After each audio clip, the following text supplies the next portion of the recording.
see the headband, you see the earphones, see a little bit of the sweat left over, see a little bit of the H2O inhale. Get some in your life. You know, I have to do my Health is Wealth update for the week. It's Thursday. Week 11 of the Chicago Marathon training. I've been getting it in, working hard. You know, this week I want to talk about flexibility, you know, because you can't be rigid in anything that you do. You have to be willing to be flexible and make changes, because when you're pursuing a goal, when you're going after something that you really want to accomplish, something that you really want to attain, things don't always go the way that you work it out. You know, steps 1, 2, 3, 4, in this case, up to week 10, step 10 worked out exactly like I thought. You know, I was going to work really hard, run long distances, really be challenged for time, really be challenged mentally, really be challenged physically. And then, you know, here comes the end of week 10, and I got injured.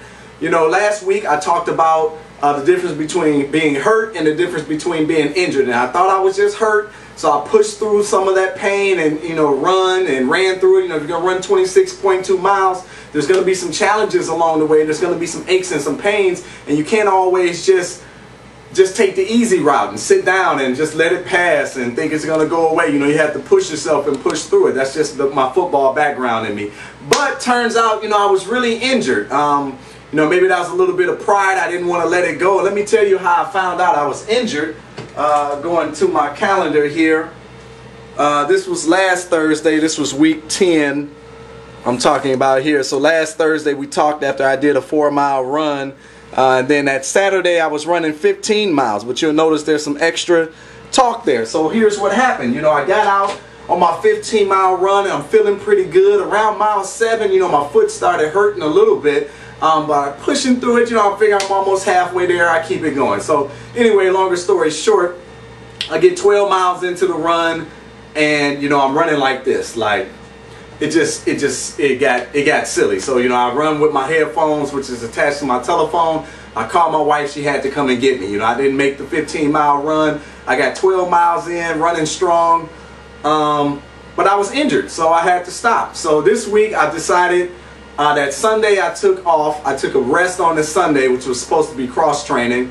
And then I got into this week. I decided to take a whole week off from running. No running at all. So I'm just going to ride the bike, which is probably why you don't see as much sweat. I ran up to the local Bally's, you know, the windows down, so it dried off a lot of the sweat that I get in.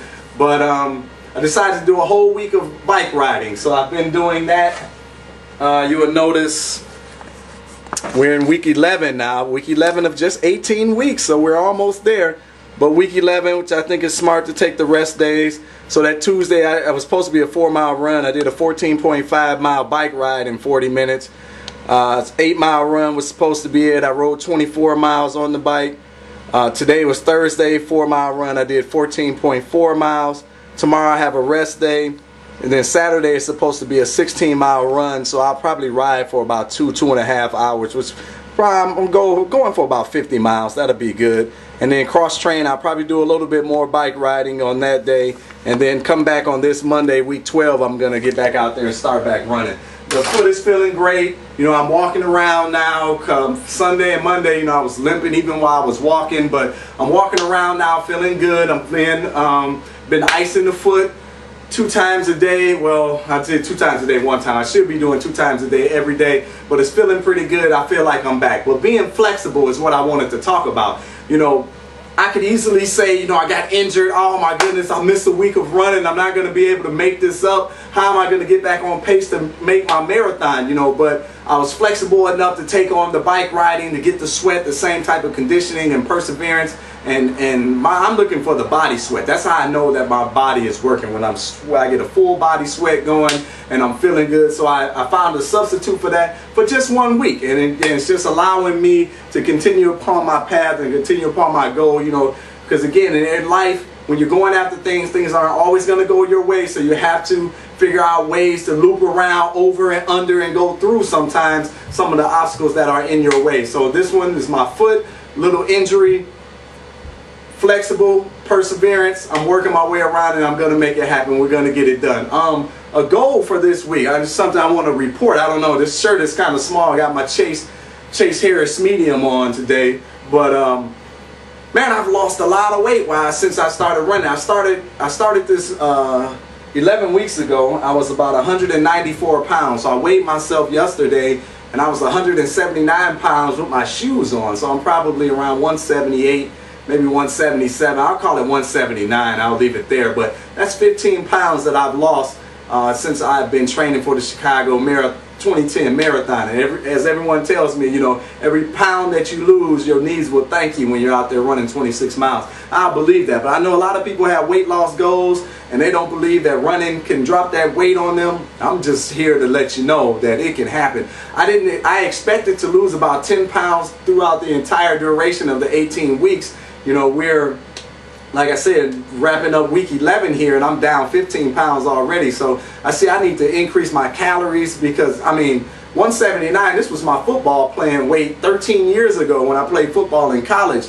So that was my senior year. It was 13 years ago. Wow, I can't even believe I just said that. But, man, you know, it feels great to be at this weight. I like what I see in the mirror. You know, if I was actually doing some push-ups and sit-ups doing my training, you know, I'd probably be standing here with my shirt off, just to tell you the truth. And, you know, you might get a little bit of that. Actually, on Saturday, I ran with my shirt off. So, you know, I'm feeling good, looking good.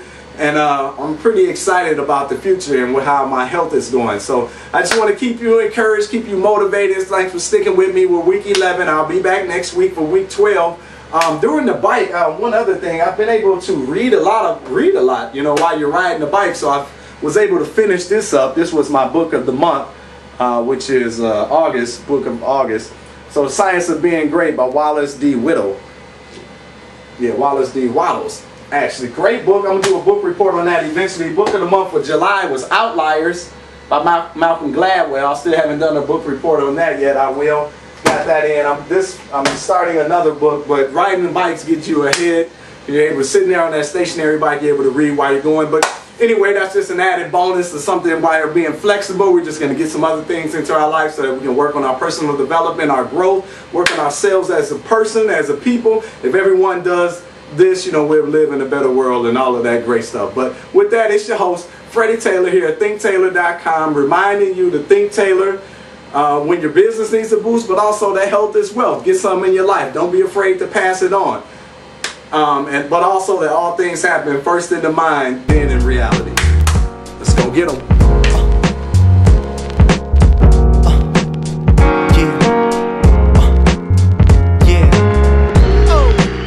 Follow Mentora.